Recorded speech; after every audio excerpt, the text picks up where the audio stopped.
नमस्कार, मैं हूं मनीषा गुप्ता। एग्री कमोडिटीज में पिछले कुछ दिनों में चौतरफा खरीदारी देखने को मिली है। सोयाबीन की तेजी थमने का नाम नहीं ले रही। एनसीडीएक्स के एक्शन प्लान के बाद भी सोयाबीन में सर्किट पर सर्किट लगते हुए दिखे हैं। वहीं एमसीएक्स पर कॉटन पर रोज नए नए हाईज बन रहे हैं। इसके अलावा दालों में भी मजबूती का रुझान है। ऐसे में आपको एग्री कमोडिटीज में क्या स्ट्रैटेजी रखकर कारोबार करना चाहिए, आज इस अपने खास शो में हम इसी पर करेंगे focus. Commodity outlook agree commodities.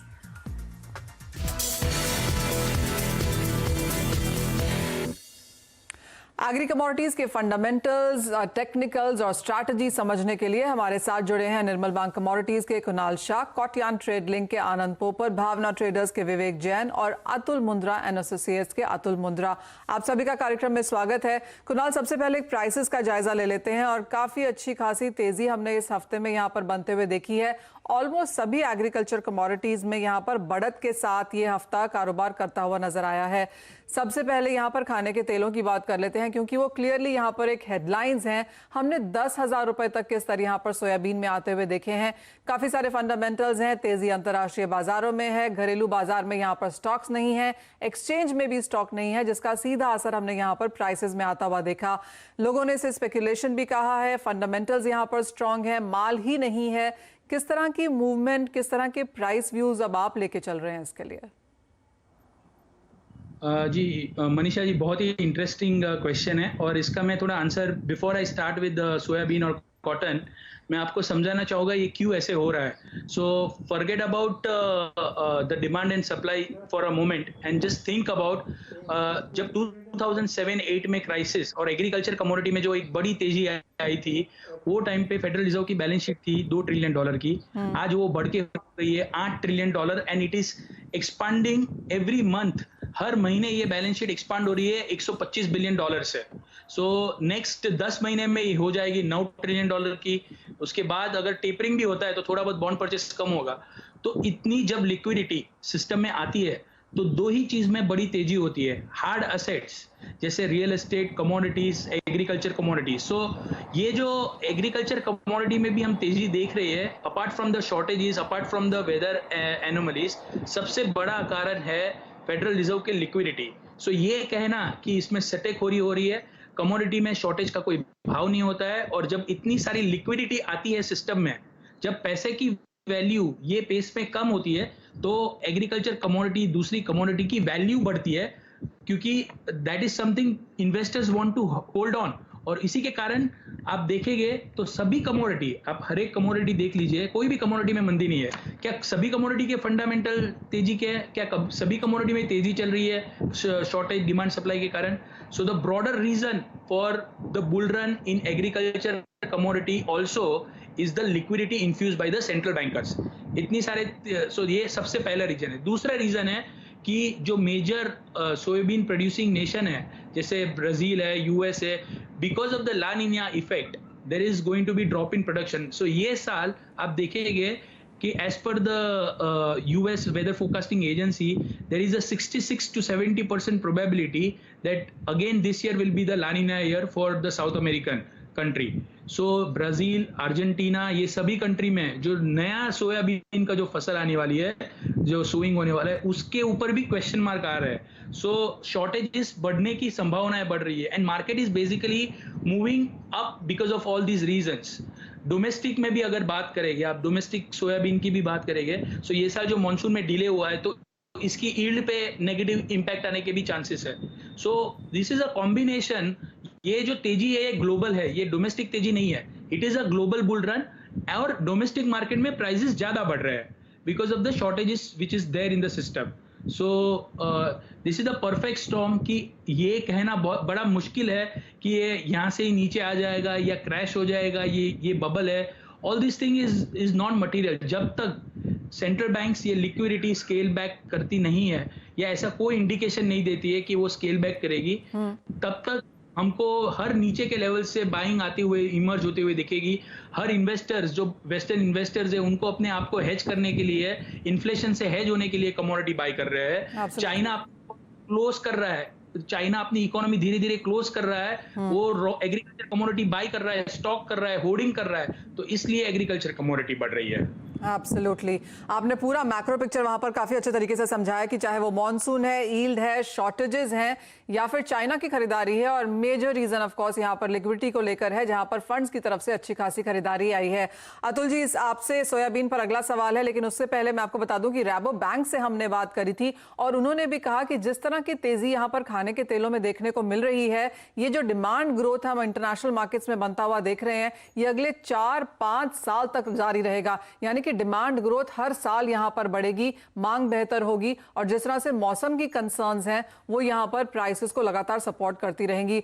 आपका क्या व्यू है अतुल जी, जब हम खाने के तेलों को देखते हैं? क्योंकि जैसे मैंने कहा, एक मेजर हेडलाइन इस हफ्ते में एग्रीकल्चर स्पेस में खाने की तेलों की तरफ से आई है। आपका क्या व्यू है, क्या फंडामेंटल्स हैं, कितनी तेजी यहां पर और देखने को मिल सकती है? मैडम, तेल को मैं ट्रैक नहीं करता। My subject is soybean seed and soybean meal. जी, मैं खाने के तेलों की बात कर रही थी। नहीं, तेलों में ठीक है जो चल रहा है, पर मैं कमेंट करना शायद तेल को मैं अवॉइड करूंगा जी। I restricting myself on soybean seed and soybean meal जी। पर वो आप एक फैक्टर जरूर, जो कॉमन फैक्टर सब जगह है, शिपिंग फ्रेट बहुत बढ़ गए हैं वर्ल्ड वाइड। आप देख रहे होंगे almost 100%, 150% shipping freight last year से बढ़ चुके हैं। उसका इफेक्ट भी आपको अकाउंट फॉर करके चलना पड़ेगा, चाहे वो ऑयल हो, चाहे सीड हो या मील हो, सब चीज हो। तो अतुल जी, क्या व्यू है अब यहाँ पर सोयाबीन में आगे जाकर, क्योंकि सोया मील की तो यहाँ पर दिक्कत है ही। जो परसों था इंटैक्ट है कि इंडिया की सिचुएशन अपन देखें, short term situation, number there are two parts of the situation. Short term का पिक्चर क्लियर है कि अभी भी काफी अपसाइड बाकी है। 2 दिन में करीब 8-9% की, 10% की अपसाइड तो आ गई है, 12% की। पर मुझे ऐसा लग रहा है कि अभी भी 15-17%, 20% की अपसाइड बाकी है, बिकॉज नेक्स्ट 1.5 मंथ्स बहुत टफ है। जो मैंने परसों आपको बोला था, हम लोग देख रहे हैं कि 11 लाख टन हमको सीड चाहिए अगस्त सितंबर में। सप्लाई चेन हमको दिखा रही है 2 लाख टन इंपोर्ट, कुछ 1 लाख टन न्यू क्रॉप 3 और 5 से 6 लाख टन लोकल, मतलब सिस्टम का सीड होगा। अच्छा, डिमांड एकदम रोबस्ट है, सारा बर्डन कंज्यूमर को जा रहा है, चाहे फीड हो चाहे फूड हो, मतलब तो अभी अपसाइड जो लोग सोच रहे थे कि अपसाइड खत्म हो गई परसों, आज भी मैं मेंटेन करता हूं कि 115, मतलब 1,15,000 के आसपास इसकी राइट वैल्यू है। वहां से इसका डिक्लाइन देखेंगे आप, देन वो ऑफकोर्स न्यू क्रॉप पर डिपेंड करता है कि सितंबर की बारिश कैसी होती है, क्या होती है, इस पर इनपुट पर डिपेंड करेगा कितना बड़ा डिक्लाइन उस पर आता है। पर अभी 1-1.5 महीने मेरा कुछ फ्यूचर्स के हिसाब से नहीं, I am talking about the physical market. Physical में इसको 115 तक टेस्ट करना पड़ेगा, 115, 118 जहां पे भी जाए। मील के फ्रंट पे आप मान के चलिए फिजिकली मील 105, 107, 1,07,000, 1,05,000 के आसपास जाके रुकेगा। रोज डिमांड मेंटेन है आगे। मैं आप एक्चुअली कहाँ गलती हुई लोगों को समझने में, आप एक चीज देखिए कि अगर आपने कभी देखा हो इसके रिजल्ट, आपके जो फूड कंपनी के रिजल्ट अगर आपने देखे हो, आपके डोमिनो के या आपके मैन्युफैक्चरिंग, 300%, 200 से 300% की ग्रोथ है वहां पे उनकी। अच्छा, वहां कोई पंजेरी खाने तो जाता नहीं है, तो वहां तो कोई चिकन या ये आइटम खाने जाता आदमी जाता। तो अगर उस लेवल पे अपर एंड में भी अगर डिमांड है, तो जो 95% या 98% अनऑर्गेनाइज्ड डिमांड कितनी बड़ी होगी। Actually everyone is considering that demand short. जो मैं परसों भी आपको बोला था कि डिमांड जो कंसीडर कर रहे हैं, ये नहीं चलेगा।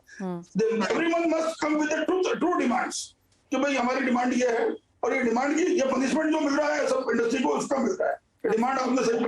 अतुल जी, 1 महीने में हमने 35% की बढ़त यहाँ पर सोयाबीन में आते हुए देख रही है। आप कह रहे हो कि यहाँ से 15-17% की तेजी और आराम से देखने को मिल रही है। कितने समय में आपको लगता है कि इस तरह की बढ़त आएगी बाजार में? नहीं, शॉर्ट टर्म है, बाद में कुछ भी नहीं है। Short term nothing is long term, because ये कंज्यूमर इंडस्ट्री से लिंक हो गया हमारा प्रोडक्ट। आप समझिए, feed is a consumer, poultry is a consumer product, food is a consumer product, protein product. जो आज आप प्रोटीन प्रोडक्ट्स की डिमांड मेरे ख्याल में 20-25% बढ़ गई है। ये सोया फ्लोर, नगेट्स जो भी है, आप जिस दिन ये सेल्स के फिगर आए थे फर्स्ट क्वार्टर के फूड कंपनीज के, जो रेस्टोरेंट कंपनीज के, तब भी हमने बोला था कि यार ये डिमांड बहुत है, आप लोग उसको अंडरएस्टिमेट मत करिए। ओके, विवेक जी, आपको यहाँ पर अभी आप जोड़ना चाहेंगे, कैसे आप देखते हैं एग्रीकल्चर कमोडिटी प्राइसेस राइज को? और एक जो बहुत बड़ा मुद्दा है डोमेस्टिक मार्केट्स में, वो है मॉनसून और बुआई का इलाका लेकर, क्योंकि यहाँ पर भी काफी दिक्कतें हैं। इन नंबर्स को आप कैसे जोड़ेंगे प्राइसेस के साथ? ऐसा मानना है कि अभी मानसून लेट जरूर हुआ है, पर अब थोड़ी अच्छी बारिश हो रही है मध्य प्रदेश में और अन्य जगह भी, तो ये कुल मिला के जो फसलों को फायदे वाली स्थिति है और फसलों की स्थिति अच्छी रहने वाली है। और जो बोनी के आंकड़े आए हैं अभी सोयाबीन में कुल 3.5 से 4% की गिरावट आ रही है, तो ये कोई बड़ी गिरावट नहीं है मेरे हिसाब से। और फसलों की स्थिति अब काफ़ी संभली हुई है, तो मैं नहीं मानता कि आगे जो अभी भी वैसे भी भाव जो एक्सचेंजों में चल रहे हैं वो ऑलमोस्ट डबल हैं पिछले साल की अपेक्षा से। तो मेरे हिसाब से थोड़ा बढ़ी हुई प्राइस पे थोड़ा सा अपने आप को मतलब ट्रेड थोड़ा ध्यान से करने की ज़रूरत है यहाँ पे, और बच के चलने की ज़रूरत है, क्योंकि डीओसी की डिमांड भी जो बोल रहे थे अतुल जी तो ठीक है, लेकिन वैकल्पिक भी देखती है पोल्ट्री इंडस्ट्री जो है, विकल्प की तरह भी देखती है, क्योंकि बहुत महंगा हो जाने से फर्क तो पड़ता है डिमांड पर भी। और भाव काफ़ी अच्छे आ चुके हैं, ये कोई कम भाव नहीं है, मेरे ख्याल से डबल भाव हो चुके हैं, 10,000 रुपये करीब आज भाव हैं। और जहाँ तक दलहन की बात करें तो दलहन में अभी उड़द, मूंग और तुअर ये मुख्य फसलें हैं अभी खरीफ सीजन की। तो इनमें अगर देखा जाए तो गवर्नमेंट के पास जो है पिछले साल रेट हाई होने की वजह से प्रोक्योरमेंट के टाइम पे कोई ज़्यादा फसल गवर्नमेंट के पास है नहीं, स्टॉक उतना है नहीं। तो ये अब फसल पे ही निर्भर करता है कि फसल कैसी रहती है, उस हिसाब से ही आगे जाके बाजारों की दिशा तय होगी। तुअर के जो आंकड़े आए हैं करीब 4% अधिक बता रहे हैं, जबकि उड़द और मूंग में गिरावट है। तो उड़द और मूंग में जो है ज़्यादा मुझे उड़द में कंसर्न ज़्यादा दिखता है, क्योंकि एक तो बोनी के आंकड़े कम है और गवर्नमेंट के पास कोई स्टॉक बिल्कुल नहीं है, मेरे हिसाब से खाली है स्टॉक। तो ये उड़द के एक बहुत सेंसिटिव कमोडिटी दिखती है आने वाले समय में, यदि फसल जैसी स्थिति बनेगी बारिश के ऊपर या जैसी भी जो फसल के ऊपर प्रभाव पड़ेगा उससे कीमतों में फर्क पड़ेगा। हालांकि सरकार ने अपनी तरफ से पूरी कोशिश की है, कि मतलब स्टॉक लिमिट लगा के या और भी तरीकों से प्राइस को कंट्रोल में रखा जाए, और प्राइस लगभग एमएसपी के आसपास ही चल रही है। तो अभी ऐसी कोई चिंता की बात तो नहीं है, पर अगर फसल और मानसून अच्छा रहता है तो ये बाजार इसी मतलब दायरे में रहने की उम्मीद है। नहीं तो मुझे लगता है कि आगे जाके पल्सेस में फेस्टिवल सीजन को देखते हुए आगे जाके बहुत बड़ी डिमांड जो आएगी, तो उसके हिसाब से कीमतों में इजाफा देखने को मिलेगा। तो यदि लॉन्ग टर्म या मीडियम टर्म का आप व्यू लेके चलते हैं तो मेरे हिसाब से पल्सेस में अभी काफ़ी गुंजाइश दिखती है मेरे को।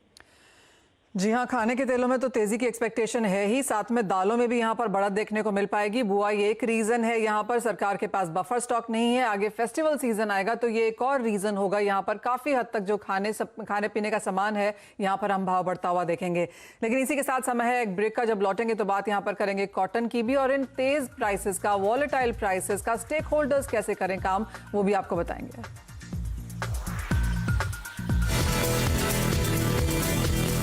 Physical Share Solutions Private Limited is a trusted name in legal advisory in the world of physical securities. Its wide variety of services offers solutions for all your physical securities concerns and investment needs. Empower your prosperity with Physical Share Solutions Private Limited.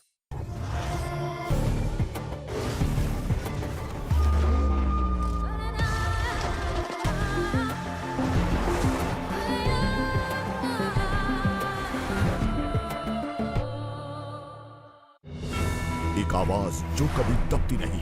वो channel नहीं है जहां पे बीच बीच में बोल के शोर मचा के आप डिबेट करें। एक आवाज जो सामने लाती है असली मुद्दे। तीसरी लहर की तैयारी है हमारी, क्या डर है उसका? एक आवाज जो सिर्फ देश को रखे आगे। उत्तर प्रदेश में आखिर चल क्या रहा है, हो क्या रहा है वहाँ पे? बहस के शोर से अलग देश की सबसे असरदार बहस देखिए आवाज अड्डा, सिर्फ CNBC आवाज पर। पहली चाल, शानदार रणनीति, बदलेगी आपकी किस्मत। मार्केट की हर बाजी होगी आपकी, जब तैयारी होगी पूरी। देखिए पहला सौदा, सिर्फ CNBC आवाज पर। Presented by Acco Insurance. Download Acco app now. Co-powered by Century Ply. आग से बचाए। स्वागत है ट्रेडर्स हॉटलाइन में। शेयरों से जुड़े हर सवाल का मिलेगा जवाब। 126.70 पे खरीद है 500 शेयरों की, तो इनको क्या रुकना चाहिए? 115 का ट्रेडिंग स्टॉप लॉस सजेस्ट करूंगा। 140 से 150 तक का मूव भी देखने मिल सकता है। FNO में क्या पोजीशन लें, होल्ड करें या बेच दें? 10-20 पॉइंट उछाल पे बेचेंगे तो 100 पॉइंट कमा सकते हैं। 6000 रुपए क्लोजिंग स्टॉप लॉस लगा करके आप बने रहे। स्टॉक से जुड़े आपके हर कंफ्यूजन का वन स्टॉप सॉल्यूशन। खरीदारी की राय है, टारगेट 95 का है और स्टॉप लॉस 88 पे लगा के आप चल सकते हैं। देखिए ट्रेडर्स हॉटलाइन, सिर्फ CNBC आवाज पर। Co-powered by Century Ply, आग से बचाए। कुछ ऐसा ही महसूस होता है ना जब आपकी कमाई पर टैक्स की कैंची चलती है, लेकिन अब आपको टैक्स की कोई टेंशन लेने की जरूरत नहीं है। इनकम टैक्स हो या जीएसटी से जुड़ा कोई भी सवाल, दिग्गज टैक्स एक्सपर्ट के साथ मैं करूंगा आपकी हर उलझन दूर। देखिए टैक्स गुरु अब इन वक्त पर सिर्फ CNBC आवाज पर। के प्रायोजक हैं फ्लेमिंगो हीट बेल्ट, दर्द को करें अनलॉक। क्वालिटी ऑफ लाइफ और हेल्थ केयर को बढ़ावा देने और अच्छे स्वास्थ्य और जीवन शैली के लिए इंडस्ट्री लीडर्स ने की एक खास चर्चा। देखिए protein X and network 18 present the protein week, quality of life, इन वक्त पर सिर्फ CNBC आवाज पर। Brought to you by Protein X।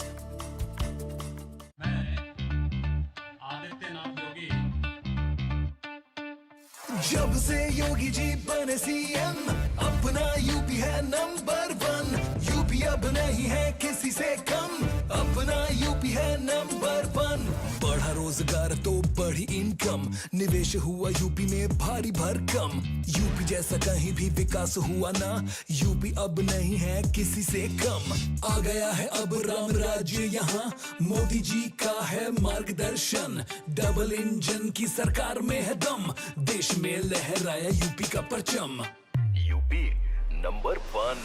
जब से योगी जी बने CM, अपना यूपी है नंबर 1। यूपी अब नहीं है किसी से कम, अपना यूपी है नंबर 1। शौचालय, बिजली, गैस कनेक्शन, जरूरतमंद को घर मिला, मिली पेंशन। सरकारी नौकरी, गन्ना भुगतान, स्मार्ट सिटीज में पहला पायदान। मोदी जी का मिलता है मार्गदर्शन, डबल इंजन की सरकार में है दम। Second large economy, double income, जब से योगी जी बने CM। UP number 1। जब से योगी जी बने CM, अपना यूपी है नंबर 1। यूपी अब नहीं है किसी से कम, अपना यूपी है नंबर 1। अपना यूपी है नंबर 1। एग्जाम्स हो या इन्वेस्टमेंट्स, अच्छे रिजल्ट्स आते हैं जब इनकी समझ हो पूरी। इसलिए दुनिया के fastest growing asset class crypto में निवेश के पहले भी उसकी पूरी जानकारी होना है बेहद जरूरी, जो आपको मिलेगी एक्सपर्ट्स से इस खास सीरीज में। ज़ेप्पे एंड CNBC आवाज प्रेजेंट क्रिप्टो की समझ। Presented by Zetpay।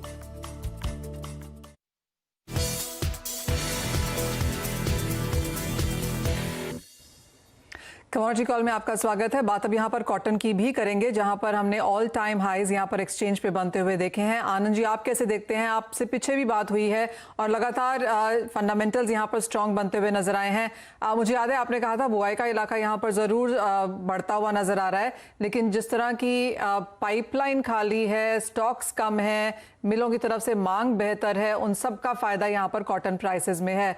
As of now क्या फंडामेंटल्स आप देखेंगे और आपके क्या क्यूज हैं कि यहाँ से और कितनी तेजी शायद यहाँ पर देखने को मिलेगी?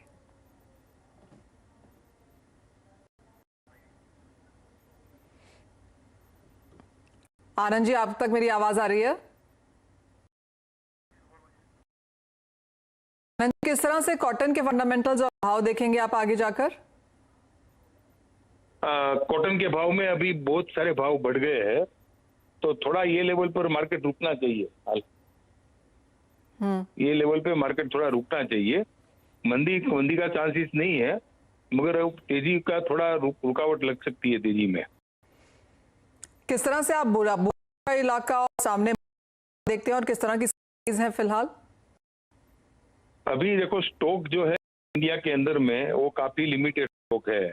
अपना कॉटन ईयर 30 सितंबर को पूरा जब होता है तब इंडिया के अंदर में 40 लाख के 50 लाख के बीच का स्टॉक रहेगा, जिसमें 30 लाख गठान मिलों में कम से कम रिजर्व स्टॉक चाहिए।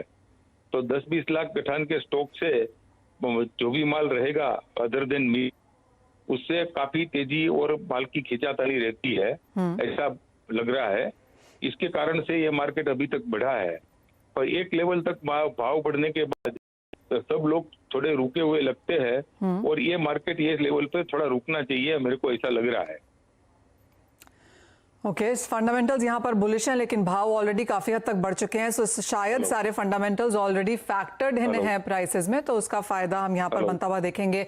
कुणाल, सोयाबीन पर तो आपने बात की ही, आपने मैक्रोज हमें यहाँ पर समझाए, लेकिन जिस तरह में चने की तेजी एक्सपेक्ट की जा रही है, कॉटन में जिस तरह के ऑल टाइम हाईज हैं, इन दोनों कमोडिटीज पर आगे जाकर आपकी क्या राय है? जी, चने में ये जो स्टॉक लिमिट अभी गवर्नमेंट ने लिफ्ट अप कर दी है, तो मुझे नहीं लग रहा है चने के प्राइसेस यहाँ से घटने वाले हैं। It's a long due. आज आप पूरी एग्रीकल्चर कमोडिटी में सभी कमोडिटी देख लीजिए, चने के प्राइसेस में कोई तेजी हमने लास्ट 6 महीने में आते हुए नहीं देखी है। इट्स सप्रेस, और मुझे लग रहा है अपने फंडामेंटल के हिसाब से it will catch up with the other commodity. चने में मुझे यहाँ से भी मौजूदा स्तरों से 10% की तेजी कंजर्वेटिवली नजर आ रही है नेक्स्ट 2 मंथ्स में। और कॉटन पे और जहां तक कॉटन की बात है, कॉटन में बहुत इंटरेस्टिंग इसलिए बनते जा रहा है क्योंकि चाइना कंटिन्यूसली माल डिमांड चाइना से एग्रेसिवली आ रही है। बांग्लादेश, चाइना, यहाँ से इंडिया के लिए डिमांड कंटिन्यूस आती जा रही है। कैरी फॉरवर्ड स्टॉक कम है। जब तक नया स्टॉक आता नहीं है तब तक एग्रीकल्चर कमोडिटी का जो एक प्रिंसिपल है वो है शॉर्टेज का कोई भाव नहीं होता है। हमको लगता है कि कमोडिटी बहुत बढ़ गया है, अभी और कितना बढ़ेगा। जब सोयाबीन भी लीजिए, सबको लग रहा था 7,000, 8,000, 9,000 और कितना, एंड इट इज सडनली 10,000। सो बोलने का मेरा जो मतलब है कि इवन कॉटन में it is applying same. Shortage में जैसे आपने सुना हमारे पहले स्पीकर को, कॉटन की कैरी फॉरवर्ड स्टॉक में ही अगर कमी है तो कॉटन में मंदी कैसे होगी? सो जब तक नया प्रोडक्शन कैचअप नहीं करता है उसके साथ, तब तक इसमें कोई मंदी होने के आसार, या फिर इंटरनेशनल मार्केट में कोई इंडिकेशन आता है कि सेंट्रल बैंकर्स ये लिक्विडिटी खींचने वाले हैं, वो 2 कंडीशन में ही धीरे धीरे प्राइसेस करेक्ट हो गए। बाकी छोटे मोटे करेक्शन आते रहेंगे, अंडरटोन स्ट्रॉन्ग ही रहेगा मार्केट का। और कितनी तेजी की एक्सपेक्टेशन है आपको यहाँ से कॉटन में फिर Kunal? Very difficult to quantify, but मुझे लग रहा है कि मौजूदा स्तरों से भी आपको कॉटन में भी एटलीस्ट MCX कॉटन की बात करें तो एटलीस्ट 1,000 रुपए की और तेजी मुझे नजर आ रही है। यानी कि यहाँ से भी 3 से 5% की बढ़त देखने को मिल पाएगी। कुणाल, एक फाइनल सवाल आपसे, क्योंकि जिस तरह की लिक्विडिटी की हम बात कर रहे हैं, जिस तरह से प्राइस वॉलेटाइल हैं, कितने सारे फंडामेंटल्स हैं एग्रीकल्चर कमोडिटीज में, ज़्यादा वॉलेटिलिटी हमने यहाँ पर आते हुए देखी है। एक्सपेक्टेशन है कि आगे जाकर भी अगले 2-3 साल भी हम इसी चीज़ को देखेंगे, तो किस तरह से यहाँ पर हेजिंग मैकेनिज्म है वेरियस स्टेक होल्डर्स के लिए? आई थिंक ये जो अभी माहौल है इसमें हेजिंग बहुत ही इंपॉर्टेंट हो जाएगा, और जिसने भी हेज किया है they must be sitting stress free, जो भी, और जिसने हेजिंग नहीं किया है उसके लिए बहुत ही प्रॉब्लम है। सो आई थिंक NCDX का जो प्लेटफॉर्म है उसको यूज करना चाहिए, और it is providing hedging solution. तो मैं मार्केट पार्टिसिपेंट को रिकमेंड करूंगा कि हेजिंग प्राइस मत देखिए, आप आपकी जो रिक्वायरमेंट है उसको डेफिनेटली हेज करके ही काम कीजिए। जी हाँ, कमोडिटी मार्केट्स में किसी भी एसेट क्लास में अगर आप देखें तो प्राइसेस में उठापटक जरूर है, लेकिन कमोडिटीज ऐसी चीज है जहां पर रोजाना काम में आती है। इतने सारे स्टेक होल्डर्स होते हैं, किसान से लेकर buyer, seller, wholesaler, miller, exporter, importer और FMCG कंपनी, सभी जगह ये लगती है। और जिस तरह की मूवमेंट है बाजार में, जिस तरह की अनसर्टनिटी है, बहुत इंपॉर्टेंट है कि यहाँ पर आप नुकसान कम करने के लिए इसको हेज यहाँ पर जरूर कर लें। लेकिन इसी के साथ अपने सभी गेस्ट का यहाँ पर शुक्रिया अदा करना चाहेंगे। एक फाइनल समराइजेशन दे दूं कि व्यू ये निकल के आया है आज की बातचीत में कि सोयाबीन के भाव यहां से भी 15% तक बढ़ सकते हैं, कॉटन के भाव यहां से भी 3 से 5% बढ़ सकते हैं, चने में 10% की तेजी और भी देखने को मिल सकती है। तो इन बढ़ी हुई कीमतों पे भी जिस तरह के फंडामेंटल्स हैं, यहां से और बढ़त की अभी भी एक्सपेक्टेशन हमारी इंडस्ट्री और हमारे एक्सपोर्ट्स को है। इसी के साथ मुझे भी दीजिए इजाजत, लेकिन आप देखते रहिए CNBC आवाज।